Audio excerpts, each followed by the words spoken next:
ድንገት ግን ካብ ርሕቀት ሓደ ብርሃን ማኪና ረአየ። እታ ማኪና እናቐረበት መፀት እሞ ኣብ ጥቃ ደው በለት ብዝብል ኣቋሪፅና ነርና ማለት እዩ ቤተሰብ። ሕዚ ድማ ሻድሻይ ክፋል እንታይ ከም ዝብል ክሳብ መጨረሻ ምሳይ ይፅንሑ። ላብኡ ከብለኩም እየ። ሰናይ ፃንሒት።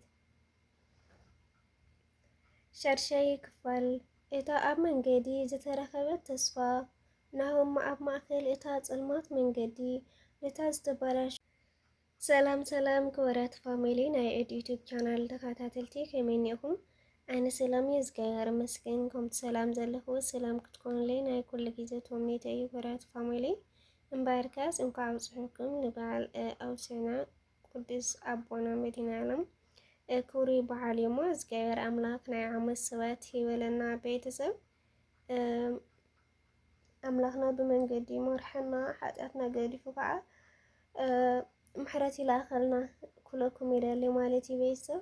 እምበኣርካስ ናይ ሎማዓንቲ መደብና ኣብ ዝሓለፈ 50 ክፋል ልዕላል ፍቅሪ ብዝብል ኣቋሪፀ ነይረ። ናይ ሎማዓንቲ ድማ ሻድሻይ ክፋል ሒዘልኩም መፅሞም። ቅድሚ ናይ ቻናለይ ሓድሽ ዝኾንኩም ላይክ፣ ሼር፣ ሰብስክራይብ እናገበርኩም ቤተሰብ ኩኑ። ቤተሰብ ከዓ ከምቲ ልሙድ ሃናፂር ሪኢትኩም ኣይፈለየኒ ትገብርለይ ኣለኹም ምብርታዕ ከዓ ካብ ልበይ ለመስግን ቤተሰብ። እምበኣርካስ ኣብ ዝሓለፈ ንመዘኻኸሪ ዝኣክል ናሆም ተስፋ ቆሪፁ ኣብ ማእከል መንገዲ ደው ኢሉ ለዲና ክትከድ እያ ንሓዋሩኸ ክስእና እየ ኢሉ ጫደረ። ድንገት ግን ካብ ርሕቀት ሓደ ብርሃን ማኪና ረአየ። እታ ማኪና እናቐረበት መፀት እሞ ኣብ ጥቃ ደው በለት ብዝብል ኣቋሪፅና ነርና ማለት እዩ ቤተሰብ። ሕዚ ድማ ሻድሻይ ክፋል እንታይ ከም ዝብል ክሳብ መጨረሻ ምሳይ ይፅንሑ። ላብኡ ከብለኩም እየ። ሰናይ ፃንሒት። ሻድሻይ ክፋል እታ ኣብ መንገዲ ዝተረኸበት ተስፋ ናሆም ኣብ ማእከል እታ ጸልማት መንገዲ ነታ ዝተባላሸወት ቴክሲ እናረአየ ተስፋ ቆረፀ። ሰዓት 3 ፈረቓይ ንጉሆ ይብል ነበረ። እታ ነፋሪት ንምብጋስ 40 ደቂቃ ጥራሕ ተሪፍዋ ኢሉ ለዲና ንሓዋሩ ክትከድ እያ ንሓዋር ድማ ክስእና እየ ኢሉ ብውሽጡ ተጨነቐ። እታ ካብ ርሑቕ ዝመጽእ ብርሃን ማኪና ናብኡ እናቐረበት መጸት። እታ ማኪና ብሓይሊ ፍሩን ሒዛ ኣብ ጥቕኡ ደው በለት። ሓንቲ ፈተት ሓደ መልክዐኛ ብሩር ሰብ ዝመስል መንእሰይ ወረደ። ናሆም ኣዒንቱ ክእምን ኣይከኣልን። እታ ካብ ማኪና ዝወረደ ሰብ ዳዊት ነበረ። እቱይ ሕፅዩ ለዲና እዩ። ዳዊት ድማ ንስኻ ኣብዚ እንታይ ክትገብር ኣለካ በለ። ናሆም ድማ ተገረመ። ዳዊት ፍሽኽ በለ፣ ግን እቲ ፍሽኽትኡ ሓዘን ዝመልኦ ነበረ። ናሆም እታ ቴክሲ ክትመጽእ ከላ ካብ ርሑቕ ክከታተላ ነይረ። ክትበላሸው ከላ ድማ ክትበጽሕ ከም ዘይትኽእል ስለ ዝፈለጥኩ እየ ዘይመጻኹ በለ። ንዓይ ሕሱም ግዜ ኣይብለን ለዲና ሻንጣ እእትያ ክትጽበየካ ኢላ። ናሆም ክዛረብ ቃላት ጠፍኦ።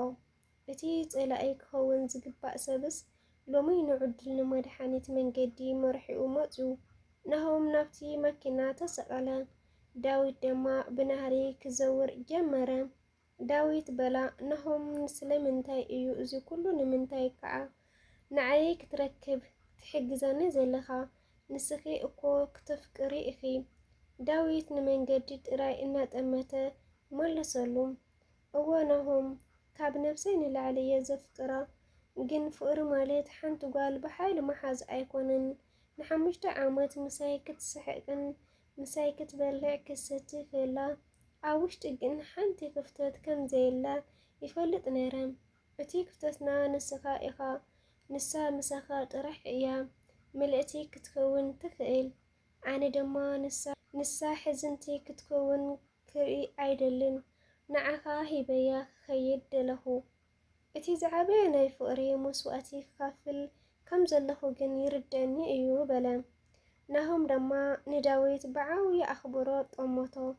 እዚ ዕላል ፍቅሪ ካብቲ ዝሓሰቦ ንላዕሊ ዓሚቕ ትርጉምን ክሕዝ ጀመረ። ሰዓት 4:20 ምስ ኮነ መዕረፊ ነፋሪት በጽሐ። ዳዊት ማኪንኡ ደው ኣቢሉ እሞ ቀልጢፉ ናሆም ኣብቲ ናይ መወዳእታ መሕለፊ ተጸበይካ ኢሉ ናብኡ ከዓ ዕድል ኣይሂቦምን በለ። ናሆም ሻንጡ ሒዙ ብናህሪ ጎየ። ሰባት ኣብ መወዳእታ ናብቲ ናይ መወዳእታ መሕለፊኦም ሬጋ ሒዞም ኣይሕልፉን ነበሩ። ናሆም ድማ ብዒንቱ ለዲና ክደሊ ጀመረ። ድንገት ኣብ ጫፉ እቲ ሬጋ ለዲና ሻንጣ ሒዛ ሰጥ ኢላ ደው ኢላ ረኣያ። ርእሳ ኣድኒና ትበኪ ነበረት። ቲኬት ኣብ ኢዳ ሒዛ ተስፋ ዘይቆረፀት ትመስል ነበረት። ለዲና ኢሉ ጫደረ ናሆም። ድምፂ ኣብ ማእከል እቲ መዕረፊ ነፋሪት ተቃልሐ። ለዲና ግልፂ በለቶ።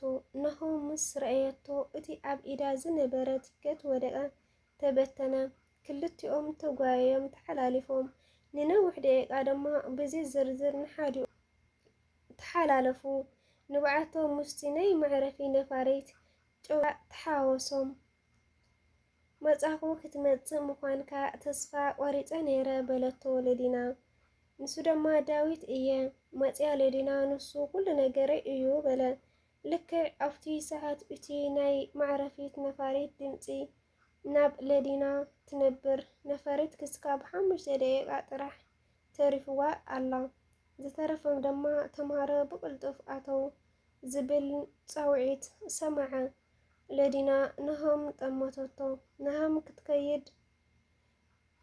ክንከይድ ኣለና፣ እቲ ህይወትና ኣብኡ እዩ ዝመጽእ ዘሎ። ናሆም ግን ሓደ ነገር ትዝበሎ፣ እቲ ናይ ስራሕ ቢዝነስ ቲኬት ኣብ ኢዳ ኣሎ፣ ግን ሓደ ዓብይ ምስጢር ኣብ ውሽጣ እቲ ዳዊት ዝሃባ ተሓቢኡ ነበረ። ናሆም እቲ ወረቐት እንደገና ኣንበቦ።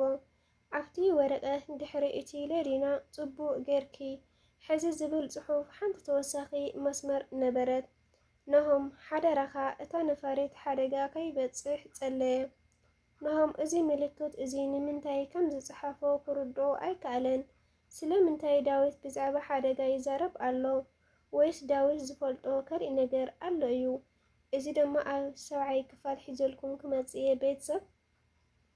ናይ ሎማዓንቲ ኣብዘ ኣቋሪፀ እኒአኹ።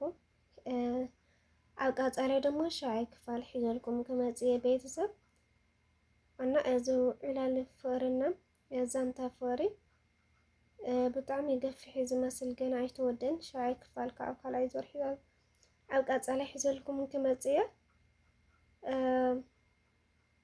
እና ቤተሰብ ናይ ሎማዓንቲ መደብና እዚኣ ትመስል።